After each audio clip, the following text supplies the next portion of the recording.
Porque tu opinión también cuenta. En este momento tenemos nuestro invitado del día de hoy, un invitado muy especial.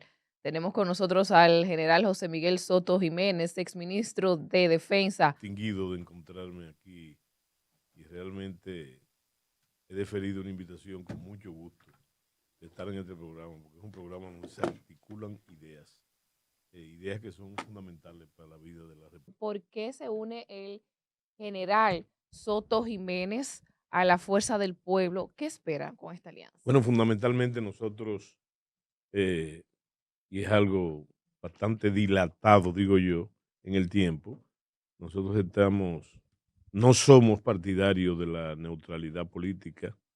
En ningún caso, tú sabes muy bien cuál es, o ustedes saben cuál ha sido mi tema en los últimos años. También un tema dilatado, porque quizá yo estoy en ese tema hace más de 40 años, con el tema de Haití y la nación, pero en vísperas de del proceso electoral, las próximas elecciones del 24, nosotros somos partidarios, y así lo hicimos, de tomar partido.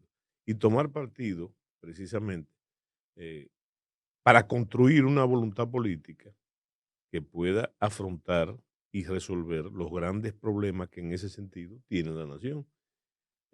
Consideramos, y déjame hacerte alguna corrección, en el caso mío particular y de la dirigencia de la Fundación Quinta República, entonces nosotros no solamente no es apoyar a la Fuerza del Pueblo, nosotros nos integramos al partido La Fuerza del Pueblo.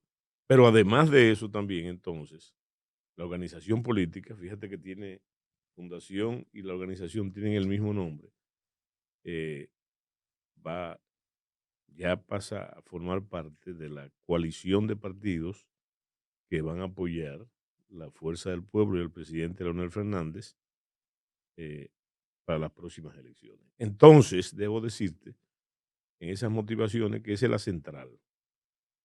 Yo te dije, construir una voluntad política que pueda corregir el rumbo, nosotros consideramos que errático, de la República Dominicana, con sus graves problemas. Yo creo que huelga aquí mencionar cuáles son los, los problemas, porque ustedes lo viven mencionando aquí, Ujú. sobre todo orientado hacia, fundamentalmente, al gran problema que tenemos, que es el problema haitiano, el problema fronterizo, el problema con la comunidad internacional. Hemos decidido no solamente integrarnos a la fuerza del pueblo, sino que esa construcción de esa voluntad política, nosotros creemos firmemente que la representa el liderazgo del presidente Leonel Fernández, que ha sido 3 veces presidente de la República, 3 veces, fruto de la voluntad popular. Acumula la experiencia, tiene la capacidad para afrontar el gran reto que presupone conducir los destinos del Estado dominicano en el próximo cuatrenio. En esa realidad general, hay que recordarle a nuestros oyentes de que el general Soto Jiménez, aparte de tener una dilatada carrera militar, también es un historiador de la República Claro. Dominicana, una persona que ha hecho grandes aportes y que ha investigado también bastante sobre la historia de nuestro país. ¿Usted no cree que con esa adhesión de Leonel Fernández, expresidente de la República, a esos organismos internacionales que amenazan constantemente esos mismos organismos internacionales con nuestra intención de permanecer soberanos, libres y esa relación entre Haití y República Dominicana, de que eso le impida a Leonel Fernández tomar decisiones concretas para detener esas, como yo le llamo, no migración, no, esa suplantación que hay hoy en día donde hay maternidades, donde hay haitianos que paren ahí el 40% y hasta el 60% en otras, y eso es preocupante. Entonces a mí me preocupa que esa adhesión de Leonel Fernández con esos organismos impida que se tomen las decisiones. No, yo pienso que todo lo contrario, fíjate, eso es parte también, eso que tú mencionas, el componente de nuestra integración al proyecto La Fuerza del Pueblo. y te voy a decir una pregunta que yo me hice y me vivo haciendo continuamente, porque tú te has referido mi afición por la historia, ¿verdad? Y la historia yo digo que para lo único que sirve la historia realmente es como referente.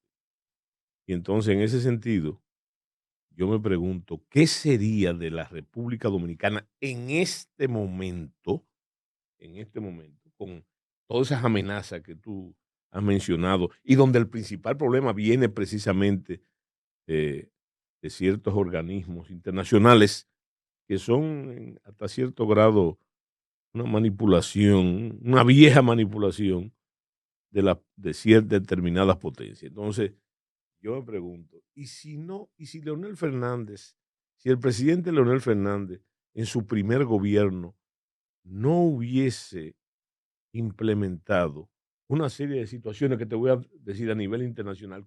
¿Qué sería nuestra situación ahora? Mucho más grave.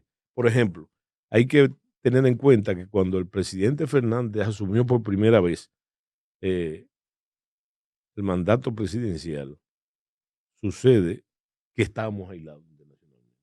Teníamos poca presencia en esos mismos organismos internacionales. Te voy a poner el caso mío. A mí me mandaron en esa época, en lo que algunos consideraron como un exilio, a Washington. Y entonces, cuando yo llegué a ocupar mi puesto de agregado de defensa, agregado militar, naval, aéreo y miembro de la Junta Interamericana de Defensa, ¿Eso fue en qué año? eso fue en el año 96.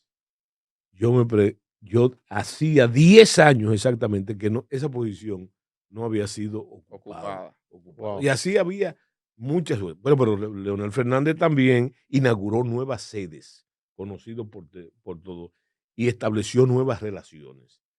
En ese sentido, entonces, fíjate qué interesante, que a la vuelta de todos estos años, con ese gran problema que tenemos, los únicos que nos han apoyado a nivel internacional, fíjate qué interesante esto, es Centroamérica. Y eso se debe a un trabajo donde hay que reconocer que ha habido continuidad en ese sentido, en la política exterior, en esa parte de la política exterior, es en Centroamérica. Ahí está nuestro apoyo. Muchos países de Centroamérica nos apoyan en el problema. ¿Es fruto de qué? De que el presidente Fernández integró la República Dominicana a Centroamérica. Y entonces, por razones obvias, no solamente las económicas, porque son economías simétricas, sino que también muchas de ellas, por ser países fronterizos, y nosotros somos no una rareza, nosotros somos una singularidad en el aspecto, no porque es una isla ocupada por varios estados, hay varias islas en el mundo ocupadas no solamente por 2, sino por 3, pero por nuestro tamaño y nuestra ubicación. Se hace muy sensible y ha sido muy sensible y se comparte ese problema fronterizo, que en el caso de nosotros es grave porque teníamos que tomarle entonces carta y reclamarle a la historia. En nosotros es grave desde el punto de vista de defensa, que es mi especificidad, porque esa situación de ser una isla y tener una frontera terrestre nos ha privado de lo que se llama en términos geopolíticos las ventajas defensivas del mar. Entonces, nosotros tenemos en esta situación una frontera terrestre que es nuestro gran problema a nivel geopolítico, y tenemos también el problema de la defensa de nuestras costas, sin las ventajas que de ello se deriva en términos defensivos en las otras islas. Entonces, precisamente yo pienso, y no se me ocurre nadie en este momento que tenga la experiencia que él tiene. Lo voy a explicar militarmente. ¿Cuál es un dogma en las fuerzas en la guerra? ¿Cuál es un dogma? Que cada cual mira la guerra desde su arma. Las Fuerzas Armadas en la guerra, en una organización, en un ejército, hay 4 armas básicas: la infantería, la caballería, la artillería y la ingeniería. Cada cual mira la guerra de acuerdo a su arma. Si yo soy infantero, miro la guerra a pie. Si yo soy artillero, la veo detrás de un cañón. Si soy ingeniero, en ese sentido, haciendo vías o contravías para negarle al enemigo el acceso. Entonces, el presidente Leonel Fernández tiene 2 armas básicas que nadie se le ha inventado. La primera es la comunicación. Es un, yo creo que es uno de los más importantes comunicadores de nuestro tiempo. Pero por otro lado, siempre, inclusive en su vida partidaria inicial, su arma fue las relaciones internacionales. O sea que, a diferencia de lo que mucha gente piensa y lo que anima tu pregunta, es todo lo contrario. Nadie tiene más experiencia que él en eso, ni acceso además a las vías internacionales, a los organismos, conoce la naturaleza. Y yo pienso que en ese sentido, y sin el pienso, él se ha expresado claramente, no solamente en privado con quien les habla, sino también que lo ha dicho públicamente y ha reclamado que ningún país, ninguna por potencia que sea, puede coartar el derecho de la soberanía nacional, sobre todo, que es uno de los grandes problemas, sobre todo en el caso de sus leyes migratorias. Sí. En ese orden, también me gustaría saber aquellos que quieren desconocer la historia. Ujú. Estamos viendo una constante de querer atribuirle a la República Dominicana razones históricas de independencia por asuntos raciales. Atribuirle a la República Dominicana que nosotros fuimos los que maltratamos en todo momento a Haití, desconocer además las batallas que se libraron para nosotros mantener nuestra independencia. Y me gustaría que usted aquí se explaye y nos dé un panorama histórico Mira, respecto a todo yo esto. creo que todo, también es todo lo contrario. En la República Dominicana, realmente nunca, quiero explicarme para que no se me malinterprete, Sí. nunca existió la esclavitud en la República Dominicana, eh, por razones de la pobreza, sobre todo. Por eso que yo digo que hay una gran fuerza en la pobreza, porque aislados, abandonados por la metrópoli, entonces nosotros pudimos, ahí fue que nació la nacionalidad. Y fíjate qué interesante, la dominicanidad nació del hábito de defendernos. De ahí nació la nacionalidad. Fíjate un detalle. Hay un poeta que se llama Miguel Torga, portugués, que dice que la patria es un pedazo de suelo defendido. Y yo creo que eso nos aplica perfectamente a nosotros, porque antes, y te voy a decir la fecha, antes de que pasó ese momento histórico que comenzó a conformar el pueblo que se llama el pueblo dominicano, aquí cualquier pirata, cualquier corsario, que no era más que incremento de una guerra imperial que se estaba produciendo a nivel global.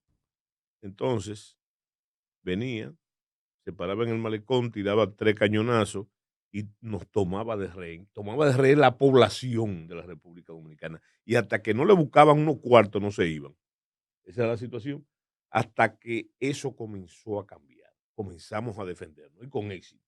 Primero fue los ingleses en el 1655 con lo que fue la gran expedición inglesa que produjo un personaje muy conocido que se llamaba Oliverio Cromwell, que produjo quizá la primera revolución antes de la francesa contra la monarquía. Sin embargo, no intervinieron. Y fíjate, fueron derrotados. Fueron derrotados. ¿Quién los derrotó? El pueblo dominicano, el pueblo humilde dominicano, muchos de ellos mal armados, a machete, con jusos, oye, y se tuvieron que ir. Después vinieron los franceses. Los franceses, el pueblo dominicano ha vencido varias veces al imperio francés. Lo primero fue en tiempos tan remotos como el 21 de enero de 1691. Y fíjate, la gente se pregunta, ¿qué ocurre el 21 de enero? ¿Qué celebramos nosotros? Celebramos el Día de la De la Altagracia. Altagracia. Sin embargo, no sabemos que estamos celebrando precisamente la fecha de una batalla. ¿Por qué? Porque los dominicanos, los criollos, bajo, claro, la identidad española con la nacionalidad española por ser colonia, los franceses entonces se incursionaban, sobre todo en el Cibao, y nos agredían de muchas maneras, como fue el caso del año 1660, por ejemplo, y en el 58 también, 1658, se metieron y llegaron hasta Santiago, quemaron a Santiago, hicieron una degollina en Santiago. bajo el liderazgo del gobernador francés que se llamaba Tarín de Cussy. Bueno, pero entonces siempre ahí hay una lección que aprender, interesante. La lección es que el pueblo dominicano, desde sus orígenes, ha sido tardío pero seguro. Parece tolerante. Si fue en el 58, entonces 3 años después, y la otra agresión, entonces hicieron armaron una gran tropa de monteros y macheteros. En este caso, no teníamos una fuerza militar como la que debiéramos tener por ser colonia de España, sino un pequeño fuerza, pero fue sobre todo en la ruralidad que se preparó esa gran expedición. Y usted sabe lo que pasó, atacaron a lo que se llamaba el Guarico, que es esa zona de Cabo Haitiano por ahí. ¿Eh? Y ahí fueron derrotados los franceses. Y no solamente derrotados, ¿no? Que murió el gobernador en la batalla y todo su estado mayor. ¿Eh? Bueno, dicen los cronistas de la época y hasta el comandante de la expedición, que era el que había sido gobernador, ya no era Sandoval, que Segura Sandoval, que en lo más álgido de la batalla, los dominicanos se encomendaron a la Virgen de la Altagracia, la chiquitica de Higüey, ¿verdad? Y entonces, tras esa victoria fundamental, un año después, ya había muerto Segura Sandoval de muerte natural, entonces decidieron ir al santuario de Higüey a dar acción de gracias. Y le llevaron el sable a la Virgen de Altagracia, ya a la Capilla del Naranjo, por esa victoria. Y de ahí nace que se celebra el se 21. celebra el 21, que de, de forma religiosa, la Virgen de Altagracia se celebraba, como se llamaba, con fiesta de guardar. Se celebraba el 15 de agosto. Sin Lo embargo, cambiaron. raíz fundamentalmente popular, que esa acción de gracia se repitió con misa de novenario, se repitió y se hizo tradición y costumbre hasta el día de hoy. Por eso es que yo digo que la Virgen de Altagracia es un cómplice, una cómplice de la dominicanidad, ¿verdad? Y entonces, en ese sentido, esa carga se llama en términos técnicos de que carga de resentimiento histórico. Bueno, pero yo te voy a decir algo. Después de eso, y eso que tú me has pedido, después de los franceses, que también lo derrotamos de nuevo a los franceses, fíjense qué reiteración. Por eso que hay un autor que dice que nosotros somos, haciendo una semejanza bíblica, nosotros somos la viña de Nabot. Porque siendo un territorio pequeño, una isla pequeña, todas las potencias siempre nos han querido, sobre todo por nuestra posición geográfica. Nosotros Sí. somos el centro geográfico del Caribe insular y el Caribe insular ha sido una frontera por mucho tiempo. Entonces, qué interesante que después de los franceses, entonces vino, sobre todo después, antes de ser república, Haití, comenzaron las agresiones contra la República Dominicana, hasta que finalmente se produjo la invasión de Boyer en el 22, 22 años. La gente se cree que eso fue 22 años. Eso es muy fácil decirlo en términos retóricos y en términos No, históricos. pero 22 Pero años. 22 años, oigan bien, en una dictadura. 22 años. Para los dominicanos juntarse, para que usted y yo pudiésemos, usted o Pillanca, coincidir en ahí, por ejemplo, en el Parque Colón, que era la Plaza Mayor. Si había más de dos hablando, ahí venía un individuo con un cuaderno Anotar. a anotarse. De ahí viene la palabra calié. Porque, ¿qué quiere decir calié? El hombre del cuaderno, en creol. Y entonces, lo menos que usted hacía era caer preso. Mira, acaba de hacerse una película muy famosa, bueno, y hay que celebrarla, qué bueno, sobre la matanza del 37. Creo que se llama Perejil o algo así. Pero yo creo que con ese mismo entusiasmo, con esa misma calidad, debe hacerse otra película. Importante, La Virgen de Galindo.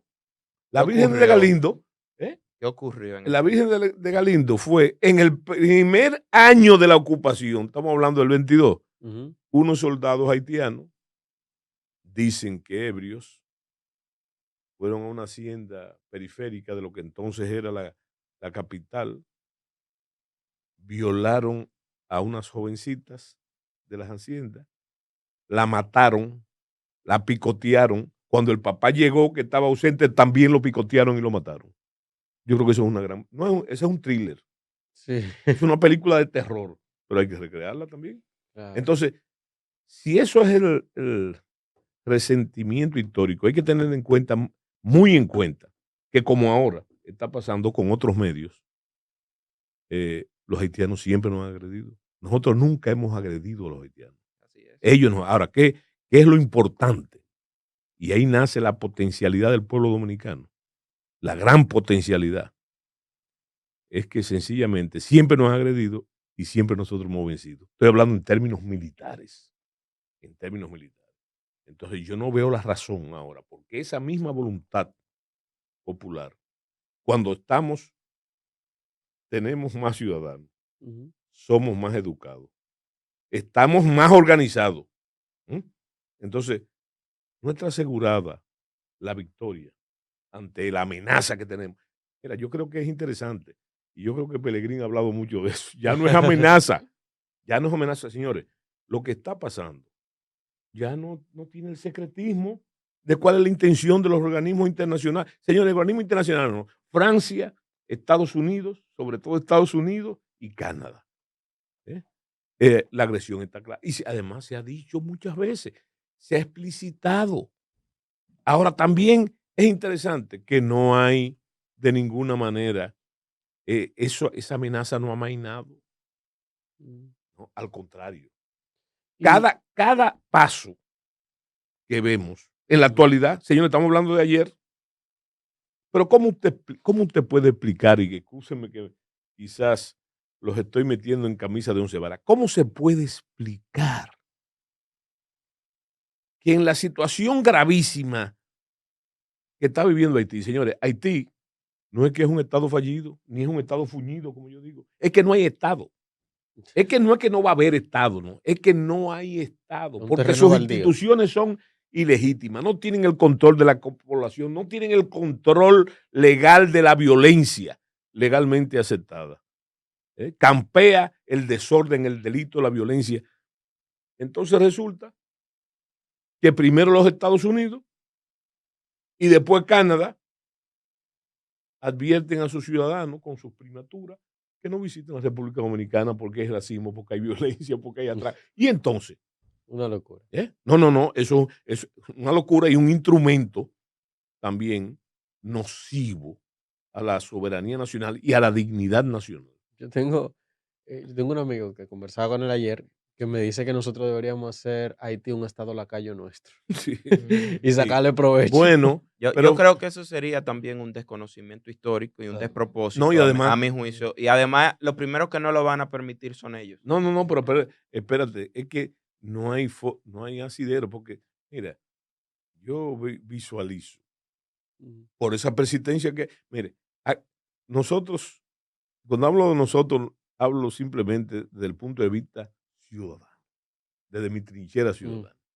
Decimos que no se puede resolver el problema haitiano a costa de la República Dominicana. Pero, señores, ustedes no reparan que se está resolviendo.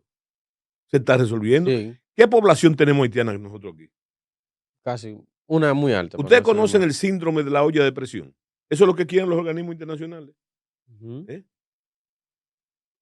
Tirar el vapor de la olla hacia la República Dominicana. Pero no es que quieren, es que lo están haciendo. Nosotros estamos solventando la crisis haitiana. Y algo peor, mira, la inmigración ilegal haitiana se está tragando los frutos de la democracia dominicana, que nos ha costado tanto a nosotros. Y yo te digo de forma puntual. Por favor. ¿Tú sabes lo que costó el 4%? La lucha por el 4%. Sí, yo no sé si ustedes tienen memoria histórica, ¿verdad? Yo sí recuerdo eso. Y la más joven es Pillanque, entonces. Sí, lo recuerdo también. Sí, bueno, señores, eso costó mucho. ¿Tú sabes lo que costó, el proceso que nos costó a nosotros, los dominicanos, el problema de la seguridad social? Llegar ahí. Porque es muy fácil. Tú te puedes ir a las fechas de que fueron promocionados y articulados. Señores, para llegar ahí, lo que nosotros, Miren, la democracia dominicana, que no es perfecta ni mucho menos, Pero es mejor que como tiene, y estaba. no tiene una antigüedad de más de 60 años. 62 años para ser concretos y lo tomamos a partir del ajusticiamiento de Rafael Leonidas Trujillo Molina. Ujú, Bueno, pero toma en cuenta algo muy importante, que ese papelito, vamos a llamarle así, ujú. yo creo que hay un merengue que se llama así, el papelito. No O sé. creo que es una música colombiana. Ese papelito, que cada 4 años nosotros con ese papelito cambiemos el presidente, o que haya Ujú, alternabilidad política. Eso costó mucho sacrificio en la República Dominicana y mucha tortuosidad. Entonces, eso se lo está tragando. Lo que nosotros hemos conseguido se lo está se lo está tragando la tragando. migración haitiana. Que como alguien dice, eso no es migración, eso es invasión. ¿Cómo fue que tú dijiste ahorita? Suplantación. Plantación. Suplantación. Porque están usando, y es interesante esto, están usando la población como arma, como Ujú, un arma. Ya no son los fusiles de los granaderos haitianos y las bayonetas, están usando eso. la población. Y desgraciadamente, ante la falta de políticas debidamente articuladas en la República Dominicana, porque los gobiernos se manifiestan y el Estado con políticas públicas, Ujú, eso les está dando resultados. Eso le está dando resultados. Entonces, yo pienso que la situación no es lo que va a pasar, es lo que está pasando. Yo creo que el gran reto del gobierno dominicano, antes que ujú. el dominicano hay que conocerlo. Ya yo dije que el dominicano es tolerante, el dominicano aguanta de todo, pero es hasta un día. Date un día. Cuando Cuando explotó, el dominicano se revoltea, pero yo no me lo estoy inventando, ni no, es un ahí está la tremendismo de historia. Soto, no es eso, que históricamente está demostrado que cuando el dominicano se revoltea, como dicen allá en el Cibao, de donde yo soy, cuando ¿De dice dónde y es somos? más, ¿verdad? Y hay problemas. Hay problema. Esa es la frontera de nuestra tolerancia, Ajá. ¿verdad? Entonces, desgraciadamente, cuando eso pasa, yo creo que esa es la principal función del gobierno, que eso no pase. Ujú. Hacer muchos esfuerzos para que eso no pase, para que no lleguemos ahí, para que no lleguemos al ESMAS. ¿Tú sabes cómo lo grafica el dominicano, el campesino dominicano? Con lo que ellos llaman los chapeos bajitos, los ciclones batateros, ¿verdad? Esa imagen, ¿verdad? No es que puede pasar, es que ya ha pasado varias veces. Ujú. Te voy a poner un ejemplo claro, a la mano. Ningún dominicano ha tenido más poder político que Rafael Leonidas Trujillo Molina. No lo hay. Sí, ¿Eh? cierto. Como alguien, su principal biógrafo dice, Klaus Weller, dice que la trágica aventura del poder personal absoluto. Mira un detalle. Resulta que ese señor, en la cúspide del poder, Ujú. con 31 años, pasó de la cúspide del poder en 15 minutos, al baúl de un carro. Yo creo que eso es un hecho que hay que reflexionar. No Ujú. solamente estudiar, sino reflexionar. Reflexionar. Reflexionar lo que se llama la extemporaneidad del poder. Y entonces, yo pienso que el gran reto del gobierno dominicano, de este y los que vengan, es precisamente darle respuesta a eso, para evitar que el pueblo dominicano, entonces, eh, que es lo no deseable, tome el asunto por su mano. Bien. Sí. Cipriano. General, a mí me preocupa mucho Ujú. realmente este tema, usted lo sabe, Sí. hemos estado juntos en muchas ocasiones con respecto a esta situación.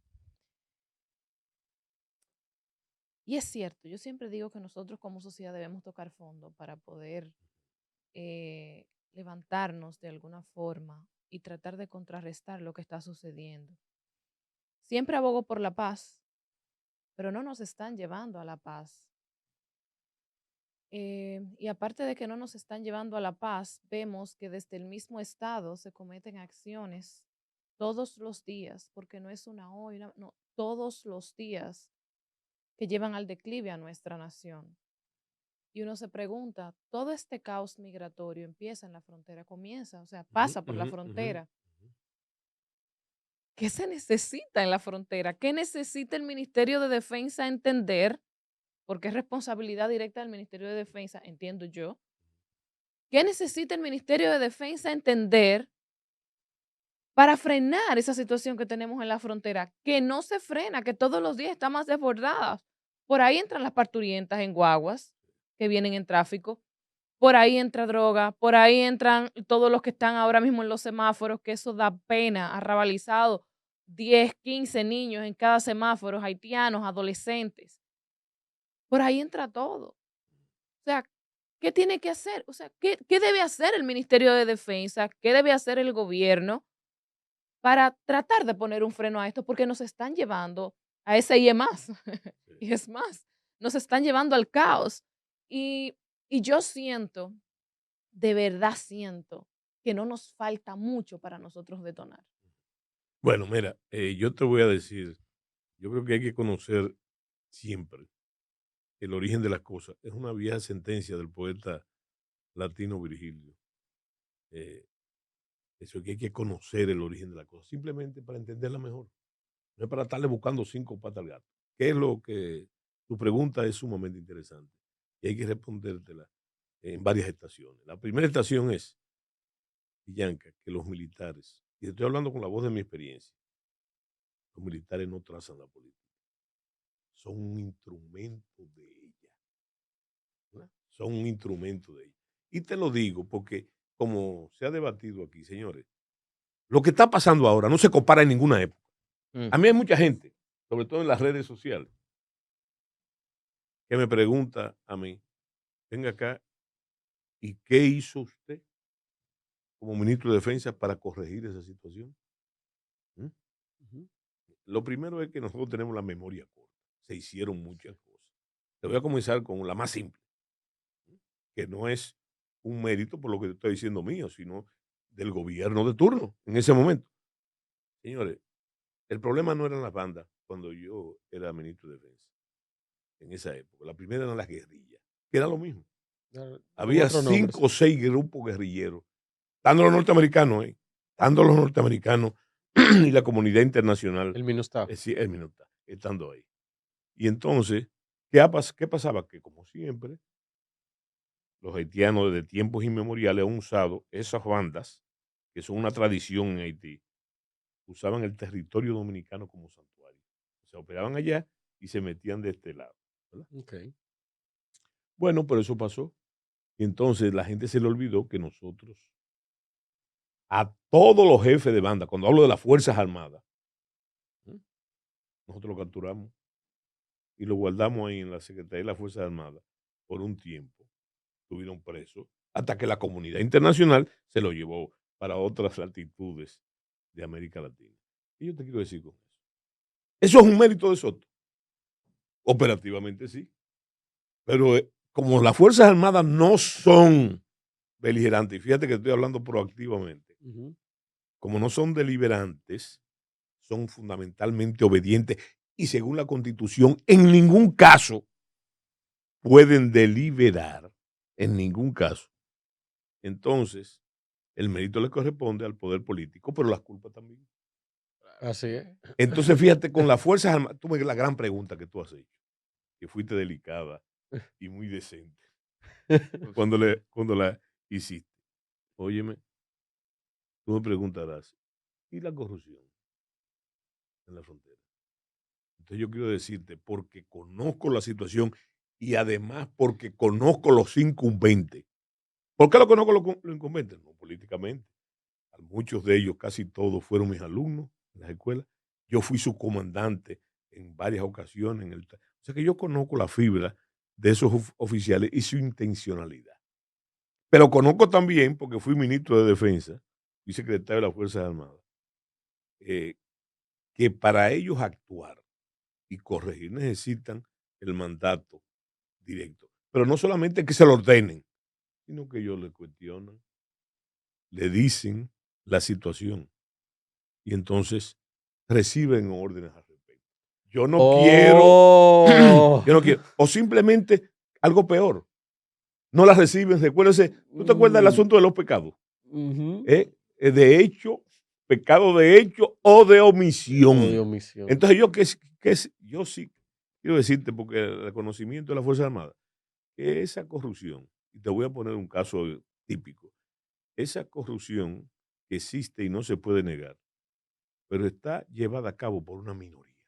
Porque yo te doy fe que la mayoría de los soldados que están ahí, en la frontera, y que yo conozco bien porque me pasé mi vida entera en esa organización, la mayoría son gente como deben de ser, ciudadanos, en el mejor caso, bajo una cualidad que nos falta como sociedad, con la disciplina, ¿verdad?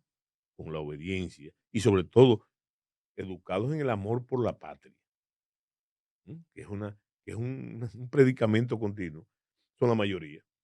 Y hay un grupo que se cuela por ese intersticio que yo te estoy diciendo. Ujú. Ahora, ¿qué caso yo te iba a poner? El caso de las parturientas. Se ha hablado mucho de que, y las hay, que hay una mafia que trae esas. Ahora, señores, eso es una minoría. Y te voy a explicar por qué. Eso no es lo que tienen los hospitales congestionados. ¿Eh? Porque es como si nosotros cerráramos un solo ojo. Ese no es el problema. Porque yo te pregunto a ti, ¿qué cantidad de dinero puede pagar y cuántos, cuantitativamente, para venir a parir de aquí? ¿Eh?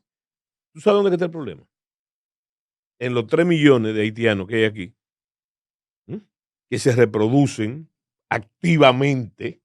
El promedio de una familia haitiana normal aquí es de 6 miembros, ¿verdad? Y con el rancho ardiendo, como dice el asunto. O sea, que sigue subiendo. Entonces, a mí me enseñaron en la escuela el principio de Malthus. El principio de Malthus es que la población no crece aritméticamente, sino que crece geométricamente. Entonces, esos hospitales están atestados por el fruto natural de los inmigrantes haitianos ilegales. Dentro de eso hay las mafias, ¿verdad? Ujú. Pero ellos que están aquí y que se reproducen de una manera abundante. Eso es lo que tiene ese problema. Ahora, si fuera ese solamente ese problema, como tú dijiste hace un momentico, si ese fuera el problema, no, fuera grave, pero es que los haitianos también han invadido el mercado de trabajo. Tú sabes, Sí. disputándole qué al dominicano, no la riqueza, la pobreza, lo que tú dijiste de los niños haitianos. Desde hace mucho tiempo, hace muchos años, en las esquinas dominicanas, hay una muestra viva de lo que se llama la economía informal, que es un símbolo grave de pobreza. Pero usted ve que le venden de todo, pajaritos, pececitos, todo. Esa es la economía informal. ¿Mm? Bueno, hace unos años, eso eran dominicanos, Sí. Pero son haitianos. pero ahora no. Hay una proporción. Si hay 10, hay 8 que son haitianos. Es más, los dominicanos han comenzado a ser desplazados de ahí también, señores, pero la gravedad del problema. ¿Ustedes conocen algún frutero en la capital que no sea haitiano? Muy pocos. Y los heladeros, que tienen unos uniformes rarísimos, ¿verdad? Son haitianos. Y los, en el Gran Santo. Coqueros, los Los No, no, cocos los fruteros en sentido general. Pero Ujú. señores, ¿y los que cuidan los apartamentos? también. También. Los serenos. Los serenos. Penoso. ¿eh? Los que Pero cuidan las fincas. con una gravedad que tiene una escopeta en la mano. Todo. Y que conocen el perímetro. Claro, También. claro. Y no, y que ya comenzar un sentido gregario también. No puedo decir que están organizados, yo creo que sí, pero tienen un sentido gregario. Porque el que serenea aquí es amigo El que y se le- compatriota del que está al lado. Ujú. Entonces, ese es un problema grave. Y tú mencionaste las fincas, las haciendas. No, no, no, no, no. Hay un porcentaje mayoritario en el campo de mano de obra campesina que es haitiana. Antes solamente era, que cuando yo era un joven, solamente era, primero, la caña, los braceros. Ujú.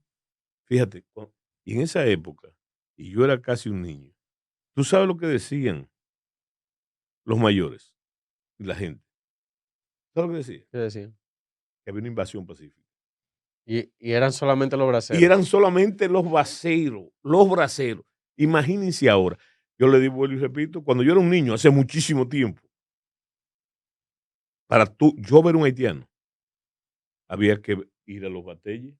Y Ujú, yo te digo, que había que ir porque mi papá, que era comerciante, tenía que viajar a los batalles, a los ingenios. ujú.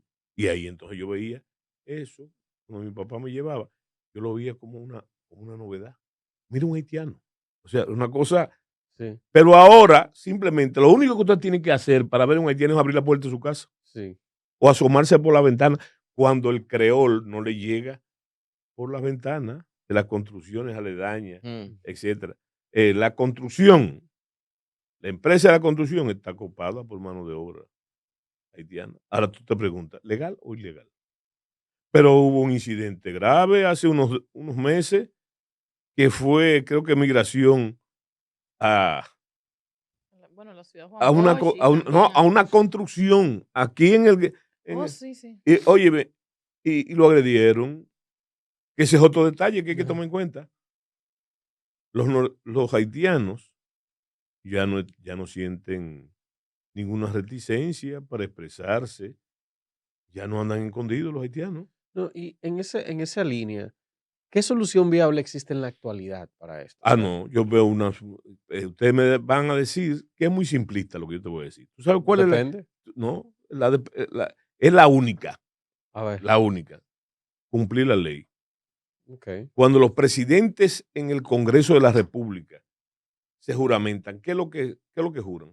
Que van a respetar la Constitución. Cumplir y hacer cumplir. Aquí se habló del problema de que hay leyes que no se cumplen aquí, Mm, ¿verdad? Bueno, pero cuando eso pasa, entonces estamos frente a un Estado subversivo que no sí, cumple su propia ley.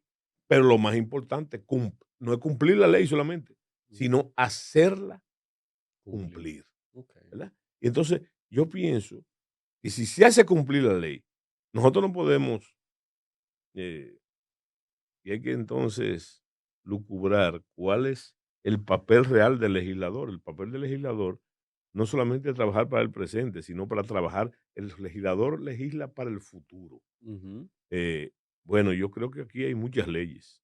Demasiadas, ¿Eh? en mi opinión, No demasiadas. demasiada, porque siempre es necesaria la ley, No, pero digo redundante en pero el sentido lo de que hay que demasiado. cumplirla. Aquí hay leyes vírgenes, Claro. intocables, Mm, que no se llevan a cabo. que solamente se aprueban, se Bueno, pero promulgan y se entonces, quedan ¿por ahí. qué no? Tenemos nosotros ley migratoria. Sí, ¿Tiene reglamento la ley? sí, tiene un reglamento de Bueno, aplicación. que duró muchísimo para que se Sí, para implementara. sacarlo, sí. Bueno, pero que se cumple entonces. ¿Y cuál es el papel de las autoridades? Hacerla cumplir. Hacerla cumplir. Como decían los latinos, que decían la ley es dura, pero Pero es es la la ley. ley. Ujú. Bueno, decirle a nuestra gente que pueden llamar para las preguntas que tengan para el general Soto Jiménez. General, en este proceso electoral que nunca termina, ¿verdad? Decimos que abren un periodo, pero realmente nosotros nunca salimos del proceso electoral. ¿Qué escenario vislumbra usted para estas próximas Mira, elecciones? yo no soy profeta, ya yo te dije, pero como tú dices, ¿verdad? Tampoco soy analista político, yo soy ahora un militante político, ¿verdad? Entonces, ya yo te dije, a mí no me gusta hacer ningún tipo de vaticinio que no sea el trabajo continuo, ¿verdad? Entonces yo pienso que lo que presupone, ¿cuál es el gran llamado? Primero, que debemos participar en política, porque si no participamos en política, se produce la figura esa antológica del analfabeto político. Y después somos los primeros que estamos diciendo, no, pero que esto está malo, señor, pero ¿y qué hizo usted para Para que mejorar. fuera o que no fuera eso? Es así. Yo siempre digo una frase manida que repito mucho eh, para responder tu pregunta. Una frase de Mao Zedong, como le decían los comunistas, el gran timonel. Él decía que el poder nacía de la boca de las urnas.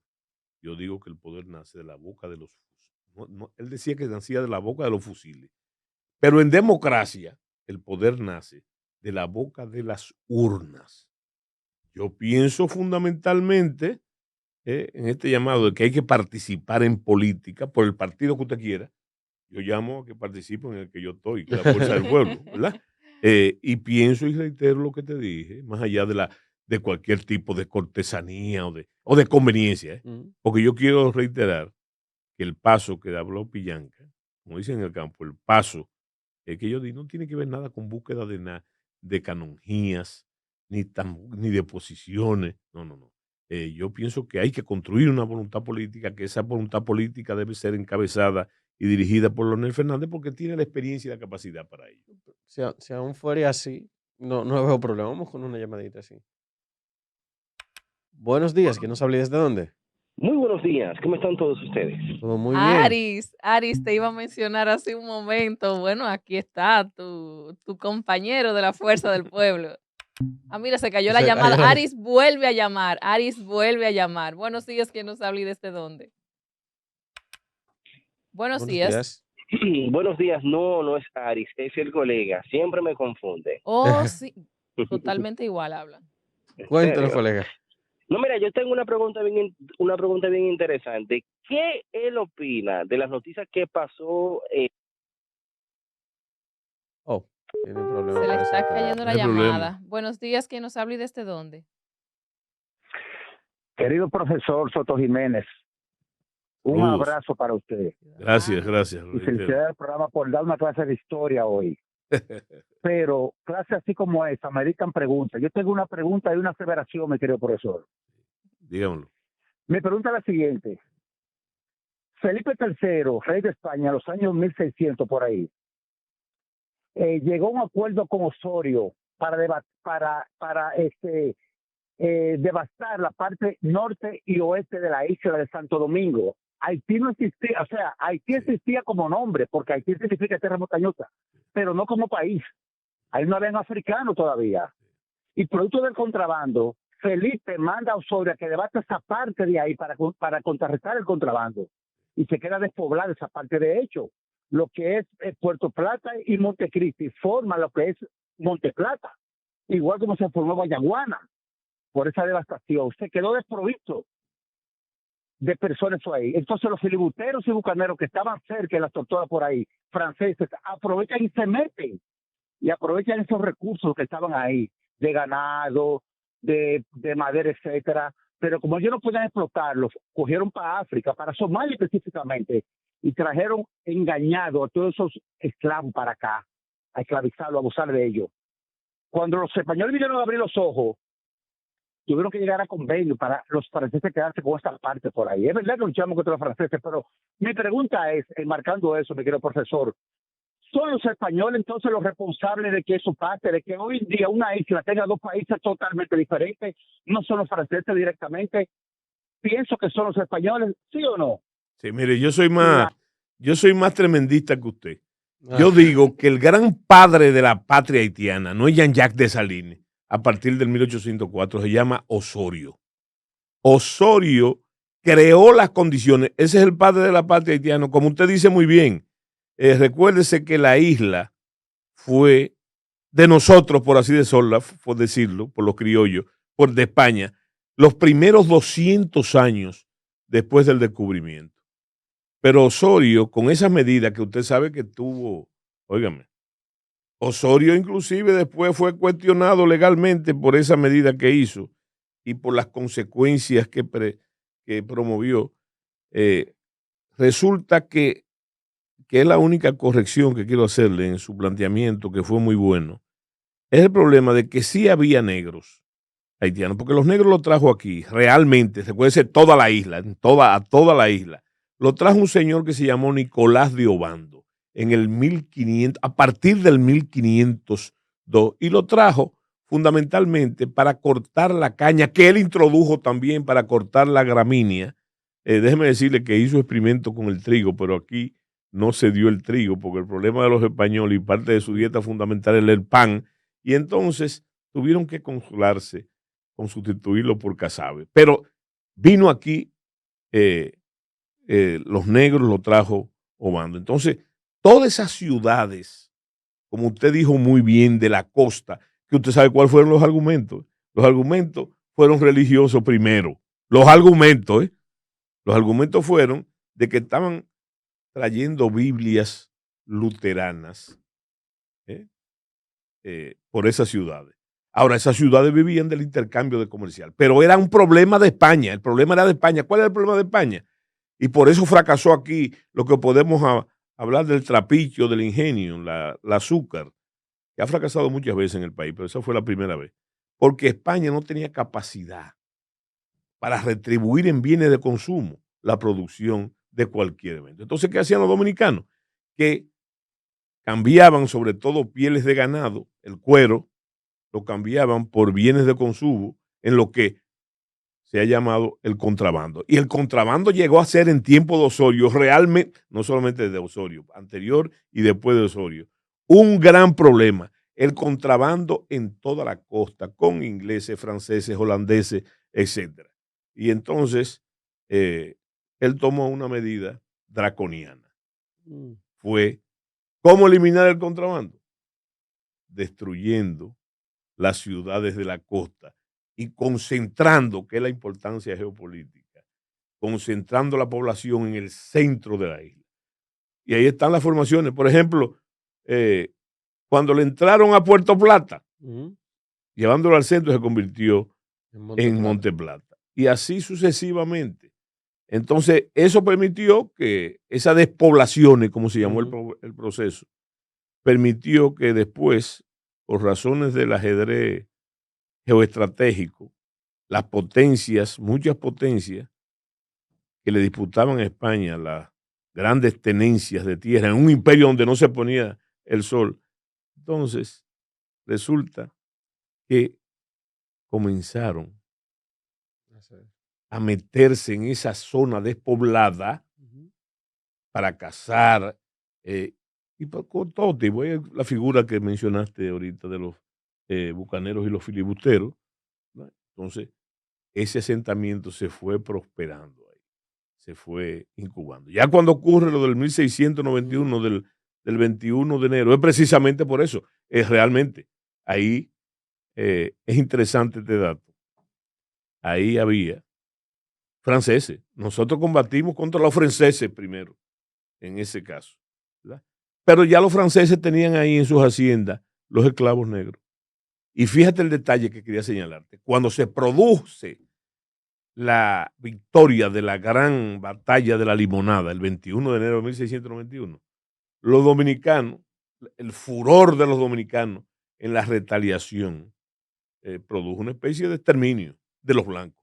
Sin embargo, los dominicanos respetaron la vida de los negros, de los esclavos negros, bajo el predicamento de que ellos no tenían que ver nada con lo que estaba pasando. Sin embargo, fíjate lo que es la historia. Tiempo después, por razones sociológicas, se produce la independencia de Haití. Yo dije que antes de la independencia de Haití comenzaron precisamente los franceses negros, para decir algo, empezaron a agredirnos. Ya hemos hablado de historia, política. Sí. Vamos a hablar de la historia suya. Porque usted tiene mucho que decirle a este país de cosas que tal vez nuestra generación no vivió por nuestra edad, pero sí conocemos.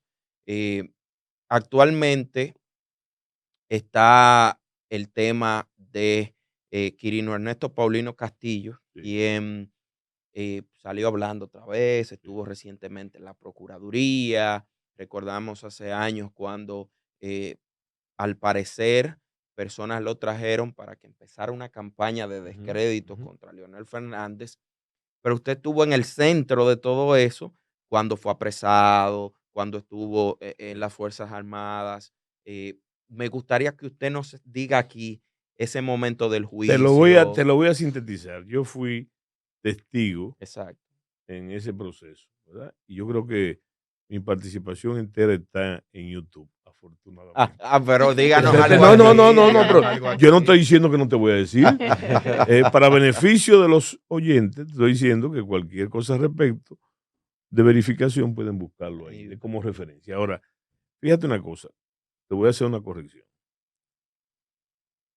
En el gobierno del presidente Hipólito Mejía no se apresó a Quirino. No. Fue en el de Leonel. Exacto. Claro. Bueno, En pero el gobierno de eso Hipólito parece- fue que él ese lo parece- entraron a las Fuerzas Armadas. Eso parece muy simple, pero no lo es. Porque fue apresado, ojo, en el gobierno de Leonel Fernández. Y de ahí fue extraditado por razones legales, por esas imágenes que existen legales. Pero interesante señalar que mi participación fundamental, bueno, y si lo hubiese conocido, nada, cosas del tiempo son y no de España. Yo pienso que yo no conocía a Quirino, físicamente no lo conocía. Y tú me dices, bueno, pero fue miembro de las Fuerzas Armadas. Sí, en varias ocasiones. Y cuando ingresó por primera vez, fue en otro gobierno. Fue en otro gobierno.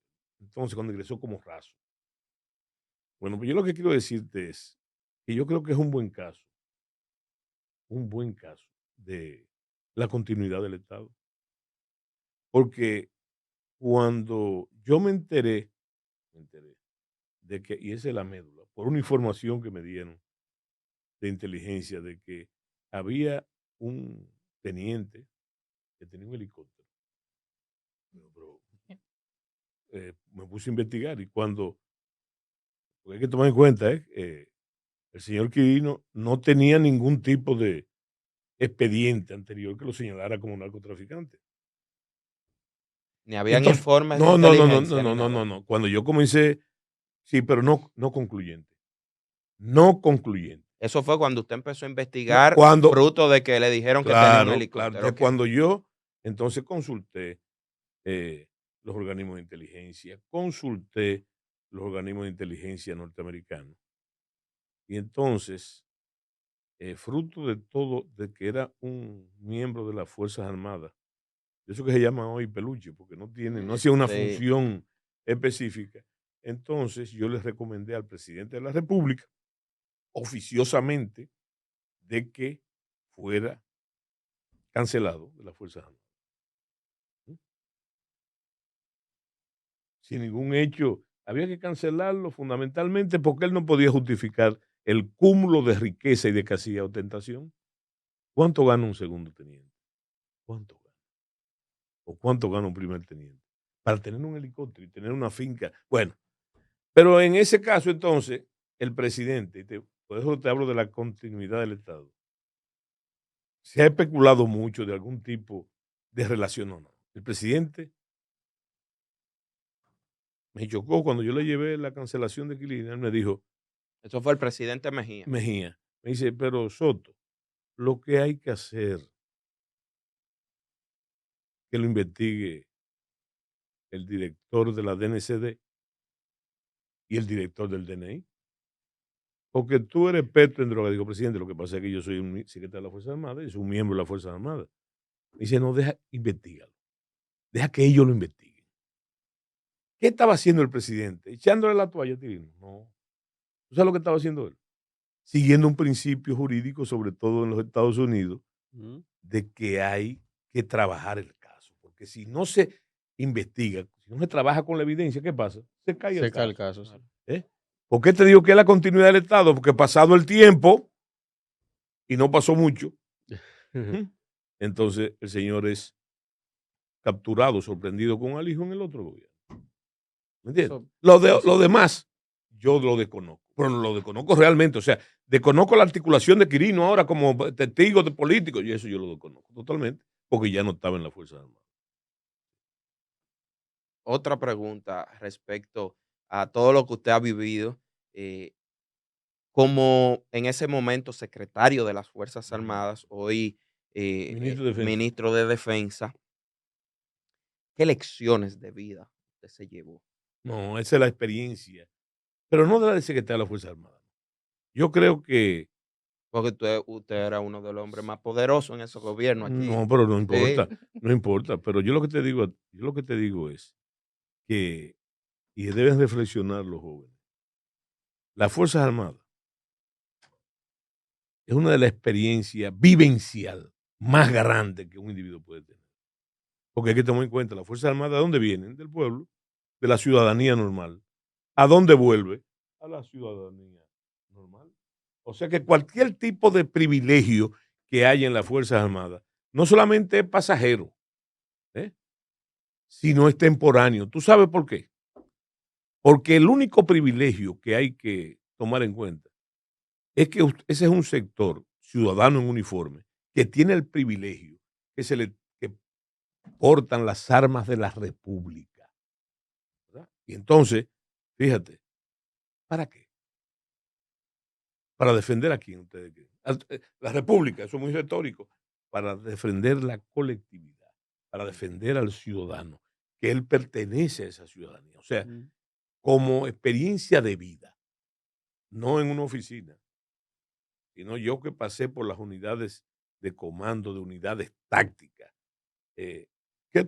¿Con qué que tú trabajas? Con ese material humano que viene de dónde? Del pueblo. Del pueblo. Entonces ahí está la diversidad. Y como está la diversidad del pueblo dominicano, también están los dilemas del pueblo dominicano. Para mí es una experiencia fundamental. Y el paso a la Secretaría de las Fuerzas Armadas, que es la cúspide de ese sentido, es muy importante. Yo recuerdo que cuando me nombraron ministro de las Fuerzas Armadas, que me anunciaron antes, es como una vieja traducción, pero cuando yo tomé posesión, después que el presidente tomó posesión, yo le dije a los periodistas, cuando salía, yo que salía de la casa del presidente, le dije, ¿qué opina usted? Me dijo, mira, primero es que el presidente de la República ha honrado mi carrera con este nombramiento, pero le ha puesto fin también. Sí, Porque después de aquí, ¿Ya? ¿Para dónde ya? Ya no hay. Y yo promuevo eso. El que llega ahí ya no puede tomar ninguna otra posición siendo militar, no puede tomarla. ¿Entiendes? Porque es en contra inclusive de la doctrina de la organización de las Fuerzas Armadas de aquí y de todas las otras. Sí, pero es una gran experiencia. Pero además de eso también, una cosa, que si no te la digo, entonces me la van a tomar en cuenta. Es una grave responsabilidad. Una grave responsabilidad. Por eso a mí había mucha gente que me criticaba que yo llegaba a la Secretaría de las Fuerzas Armadas todos los días a las 5 de la mañana. A las 5. A las 5. Y me iba promedio a las 10 de la noche. Te vivía ahí. Y pues eso es a la altura de la responsabilidad. Y tú dices, pero ajá, lo que dijo Pillanca de la frontera, yo que conozco las Fuerzas Armadas, tú sabes que en las Fuerzas Armadas hay una bandera que se sube cuando el secretario está ahí. Entonces esa bandera, por ese periplo, por esa cantidad de tiempo que yo duraba ahí, entonces los radiooperadores se pasaban y entonces yo disfrutaba, yo sabía lo que estaba pasando, porque decían, ¿el Guaraguao está ahí? Sí, está ahí, ¿verdad? ¿Tú sabes lo que significaba eso? Que en Pepillo Salcedo, eso pesa, que el ministro esté ahí a esa hora, porque quiere decir que ellos no pueden bajar la guardia, ¿me entiendes? Que tienen que estar atentos. Usted menciona ahora de los recintos militares y esa visión estratégica donde se crearon nuestros recintos militares de la frontera hacia la parte este ya de la isla. Y me gustaría saber esa visión. ¿La han continuado después de Rafael Leonidas Trujillo, que fue que construyó esos recintos? Mira, la frontera está donde la dejaron nuestros mayores. Donde la dejaron nuestros mayores. Trujillo hizo un establecimiento fronterizo sumamente interesante para su época que hay que darle para mantenerlo mantenimiento, porque la vida en la frontera, señores, no es fácil. No, para nada. Prestar servicio en la frontera no es fácil por un sinnúmero de razones. Pero ahí yo estoy con el padre Abelino, ya fallecido, que coincidí con él, yo estando en Pedernales, él vivía ahí. Y entonces, se puede decir que juntos elaboramos una frase que en la frontera no termina la patria. La frontera comienza en la patria. Muy cierto. Bueno, un mensaje final, Soto Jiménez, para nuestra audiencia. Bueno, lo más importante, señores, no le voy a tirar aquí lo que debería hacer. Al final se lo voy a hacer de todas maneras. Pero yo creo que hay que hacer un llamado muy dominicanista para que el dominicano siga haciendo lo que está haciendo en cuanto a la defensa de la República Dominicana. Yo me reí ahí, yo no sé cuál es la opinión de ustedes, si lo comentaron, cuando salió en una encuesta de cuyo nombre no quiero acordarme, salió que solo un 2% le daban al problema de la dominicanidad. Sí. Eso es absurdo totalmente, pero no vamos a discutir eso. Entonces, yo pienso que el dominicano debe ser perseverante en su actitud ciudadana con el tema de la defensa de la República Dominicana. Y también, finalmente, ya Pillanca me cortó los ojos, hacer un llamado para que esa participación que yo dije que había que hacer en la política, entonces se haga por la fuerza del pueblo. Yo soy un individuo que cree en los símbolos. Entonces, lo primero que me fascina es el lema de la fuerza del pueblo, ¿verdad? Con la fuerza del pueblo vencer. Eso, señores, ¿ustedes recuerdan aquello de la democracia, del gobierno para el pueblo y por el pueblo? Eso lo sintetiza, ¿verdad? Y finalmente, una cosa bastante baladí a los ojos de mucha gente, pero que yo le doy con mucha importancia porque sintetiza lo que ha sido el oficio de la dominicanidad. ¿Tú sabes lo que es? ¿Qué es? No sé. El color verde es el color de la esperanza. Estrella 90.5 FM presentó Estrellas de la Opinión.